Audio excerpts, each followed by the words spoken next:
Kubur President. Mr. President, Excellencies, Heads of State and Government, Excellency Secretary General of the United Nations, distinguished delegates, ladies and gentlemen. It is my honor to address this August Assembly representing Ethiopia.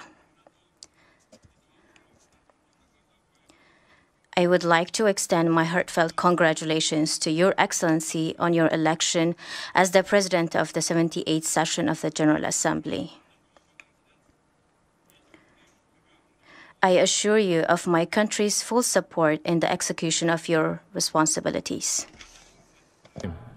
When the world is faced with a multitude of challenges, in such times, we must ask ourselves, do we have the necessary political will to choose the global partnership over geopolitical competition? Are we prepared to work together towards a promising age of shared prosperity? Are we also committed to working together to serve our planet and to meet the aspiration of over 8 billion people? The uncomfortable truth is that we are increasingly witnessing policy choices that escalate tensions, threatening the peace and stability of the world. Poverty and hunger are rising. The progress towards achieving the Sustainable Development Goals of track, pushing the objective of eliminating extreme poverty by 2030 even further behind. The global inflation and the rise in cost of living are undermining development gains, further worsening the challenges of the most vulnerable communities. Investment in human capital and skills development remain critical for developing countries. Climate change continues to cause devastating impacts across the globe. Africa and other climate vulnerable regions are enduring disproportionate adverse effects. The target of mobilizing $100 billion by 2030 to support mitigation and adaptation efforts of developing countries has not been achieved. The upcoming COP28 climate change conference to be held in the United Arab Emirates should thus be seized as an opportune moment to take bold actions. The threat of nuclear weapons is another source of grave concern for humanity. The international community needs to prioritize dialogue to de-escalate tensions and prevent the threat of nuclear weapons. We should also ensure that new technologies such as artificial intelligence are used responsibly in a manner that benefits humanity. The global community can address these challenges through meaningful cooperation. The letter and spirit of the United Nations Charter demands that we come together to tackle this challenge with the highest sense of urgency and partnership. Ethiopia calls on all member states to recommit the Charter of the United Nations. Maintaining the status quo will not advance our shared interest of ensuring peace and prosperity. We should collectively work for an inclusive multilateral system to renew our global solidarity. Mr. President, a new global collective security system that respects the sovereignty of member states and prevents conflict is vital. As a long-time champion and active participant in the UN-mandated peacekeeping operations across the globe, Ethiopia underscores that reforming the UN Security Council is not a choice, but absolute necessity. We need a reformed and representative Security Council that is fit for purpose, allocating permanent seats for Africa, as contained in our continental common position is politically and morally justified. Ethiopia commends the effort of the UN Secretary General for the financing of the African Union peace support operations from assessed contributions. National ownership of security responsibilities is imperative. For peacekeeping operations to achieve their objectives, robust capacity building support should be provided to national law enforcement structures. Unilateral sanctions and coercive economic measures violate the UN principles and international law. Ethiopia opposes such measures imposed on developing countries and calls for their unconditional removal. We wish to underline that diplomatic dialogue among sovereign nations should be the primary tool to resolve differences. Ethiopia and other developing countries have also been advocating for the reform of the United Nations system as a whole. We call for a more inclusive and effective multilateral mechanism that works fairly for developing countries. The BRICS have championed this call. That is why Ethiopia is grateful to have been invited to join the group.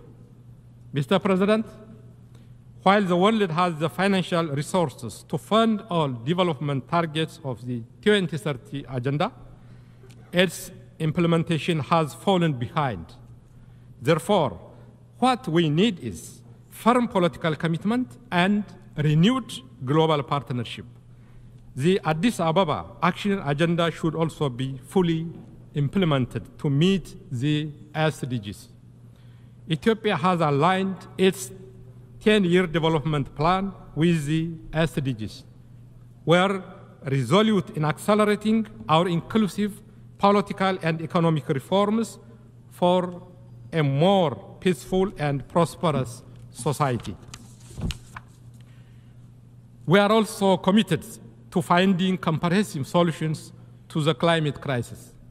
The Ethiopians' own flagship program, the National Green Legacy Initiative, is a demonstration of this commitment.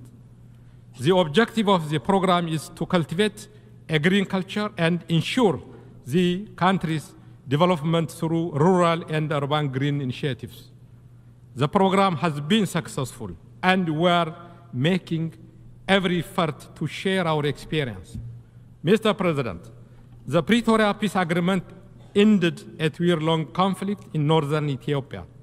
This agreement is a practical embodiment of African solutions to African problems. The implementation of the agreement continues to make significant progress, despite some delays in the execution of the disarmament, demobilization, and reintegration process. There is a need to expedite this process and ensure its successful completion. The continued implementation of the agreement is a clear manifestation of the government's commitment to resolving political differences through dialogue and constitutional means.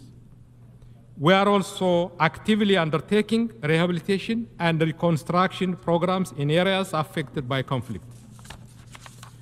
I would like to reaffirm that government is committed to consolidate peace and stability throughout the country. We continue to pursue dialogue for sustainable and peaceful solutions. To ensure accountability, reconciliation, truth-telling, and healing, Ethiopia is finalizing its transitional justice policy. Nationwide consultations on policy options for transitional justice have been effectively conducted in all regions across the country. Through the National Dialogue Commission, Ethiopia has also embarked on inclusive dialogue to address past and present societal concerns. We are confident that this would contribute to realizing a prosperous future for all citizens.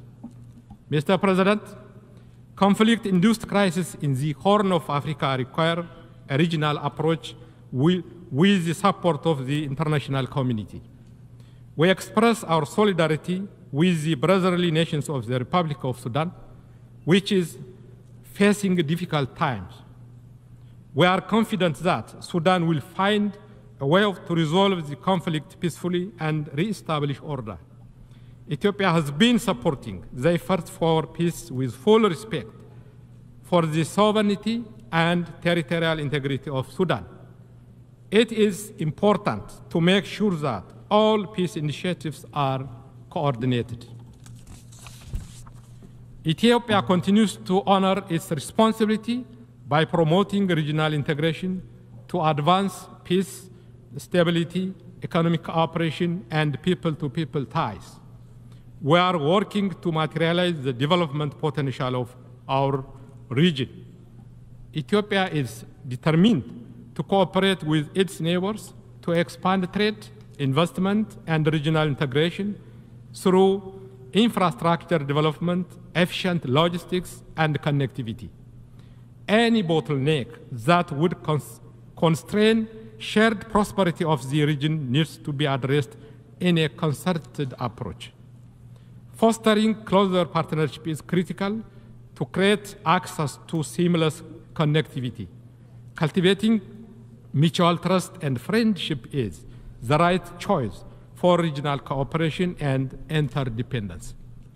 Regional cooperation positively impacts the lives of people, especially when complemented by well-developed infrastructure projects. The Grand Ethiopian Renaissance Dam is one such project that meets the legitimate development aspirations of Ethiopians and the region at large. Ethiopia welcomes the resumption of the trilateral talks with Egypt and Sudan. We remain committed to a negotiated win-win outcome facilitated by the African Union. Mr. President, Africa is a continent of hope with immense potential for prosperity. The continent has already been implementing its transformative and ambitious Agenda 2063. However, unleashing Africa's potential requires mobilizing domestic and external financial resources. The international financial architecture should be reformed with a special consideration for Africa's needs and priorities. A fast-tracked resolution of Africa's debt crisis and the provision of additional development finance should be top on our agenda. Ethiopia advocates for an inclusive international order that recognizes the contribution of all countries. The very survival of humanity, the safety of our planet, the peace and security of the world is at stake. Therefore, hope, justice, and equality for all should indeed define the fundamental agenda of this assembly. Beyond the rhetoric, this august body has a responsibility to promote global consensus and translate ideas proposed in this very hall into concrete actions. As I conclude, I would like to emphasize we are at a critical juncture where humanity must come together with a unity of purpose for peace and prosperity. With full awareness that our time to serve is limited, each of us gathered here today should reflect on the legacy we wish to leave behind for future generations. I thank you. I thank you.